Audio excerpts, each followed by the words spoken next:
আমি দেখেছি জামাতের অনেক নেতা পাশের নামে এই ঢাকা বিশ্ববিদ্যালয় আজকে সারাদিন ঘুরে বেরিয়েছে। আপনাদেরকে সাধুবাদ জানাই, শেষ পর্যন্ত আপনারা গঠনতন্ত্র পড়ে এই অভিযোগ যে মিথ্যা সেটার স্বীকৃতি আপনারা দিয়েছেন, এজন্য আমি আপনাদেরকে সাধুবাদ জানাই। কিন্তু অল্প সময়ের মধ্যে এই যে মিস ইনফরমেশন ছড়িয়ে আমাদেরকে সাধারণ শিক্ষার্থীদের সামনে কলঙ্কিত করার চেষ্টা এবং অপচেষ্টা চালানো হয়েছে, সেটা বিশ্ববিদ্যালয়ের রিটার্নিং কর্মকর্তা কর্তৃক, একজন নির্বাচন কমিশন কর্তৃক।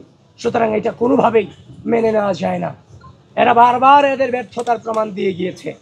আপনি দেখেছেন আজ আমাদের নির্বাচনী গঠনতন্ত্রে আছে, আপনারা তো 2019 সালে ডাকসু নির্বাচন অনেকে কাভার করেছেন। এখানে ভিপিজিএস এজিএসরা কি তাদের প্যানেলের তাদের ভোট কেন্দ্র পরিদর্শনের সুযোগ ছিল না?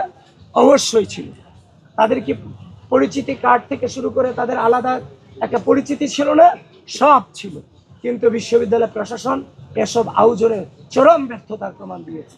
এবং আমরা প্রত্যেকটা কেন্দ্রে যখনই গিয়েছি আমাদেরকে বারবার এতিমের মতো দাঁড় করিয়ে রাখা হয়েছে, আমাদের সময় নষ্ট করানো হয়েছে।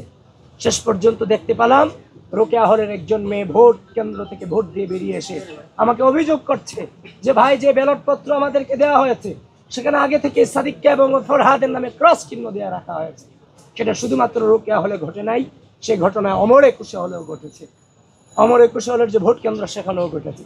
তখন আমি যখন দুটাই ইনভেস্টিগেশন করতে গেলাম, চিফ রিটার্নিং অফিসারের নির্দেশক্রমে আমি ভোট কেন্দ্রে প্রবেশ করলাম এবং তাদেরকে জিজ্ঞাসাবাদ যখন করলাম, জানার চেষ্টা করলাম, তারাও সেটা মেনে নিয়ে বললো এটা কিভাবে হয়েছে আমরা জানি না। সুতরাং স্পষ্টভাবে জানিয়ে দিতে চাই, যেহেতু ঘটনা দুই জায়গায় ঘটনা ঘটেছে, প্রমাণিত হয়েছে, তার মানে এর আগেও অনেক ব্যালটে সম্ভবত আমরা যতটা নিশ্চিত হচ্ছি, আমরা জানি না কত ব্যালটে আগে থেকে চিহ্ন ভরে ব্যালট বক্স ভরে দিয়ে রাখা হয়েছে, সেটা আমাদের এখনো পর্যন্ত আমাদের জানা নাই। যেহেতু ঘটনা দুইটা প্রমাণ পেয়েছি, তার মানে এরকম ঘটনা আরো ঘটেছে, এটা নিঃসন্দেহে এটা আমরা অনুমান করতে পারছি।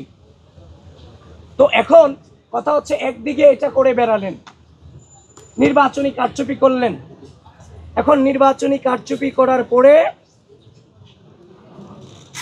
উল্টো দায় দেওয়ার চেষ্টা করলেন। তারপর হচ্ছে যে আমাদের যে সকাল থেকে পুলিশ এজেন্ট থেকে শুরু করে আমাদের প্রার্থীদেরকে তো জ্বালানো হয়েছে। তারপরে হচ্ছে যে আমাদের যে সামনে যে আচ্ছা যে 41 জন ব্যক্তির নাম তো মনে রাখা পসিবল না কারো পক্ষে। 41টা ব্যালট নাম্বার কি মনে রাখা সম্ভব? তা আমরা যখন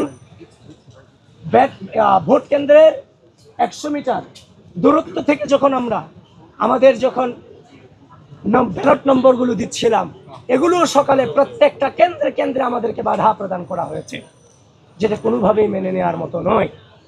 তারপর হচ্ছে অমর একুশে হলের যে ঘটনায় আপনারা জানেন, একজন নির্বাচন কর্মকর্তাকে সেখানে বরখাস্ত পর্যন্ত করা হয়েছে। তারপর হচ্ছে যে আপনার বিশ্ববিদ্যালয়ে আমি যতক্ষণ পর্যন্ত ঘুরে দেখি বিভিন্ন ধরনের বহিরাগত ব্যক্তিদেরকে আমি দেখা পেয়েছি। আমি আশ্চর্য হচ্ছি, কেউ বলছে কুড়িগ্রাম থেকে এসেছে, কেউ বলছে যে আমি এই এলাকার নেতা। আমি দেখেছি জামাতের অনেক নেতা পাশের নামে এই ঢাকা বিশ্ববিদ্যালয় আজকে সারাদিন ঘুরে বেরিয়েছে।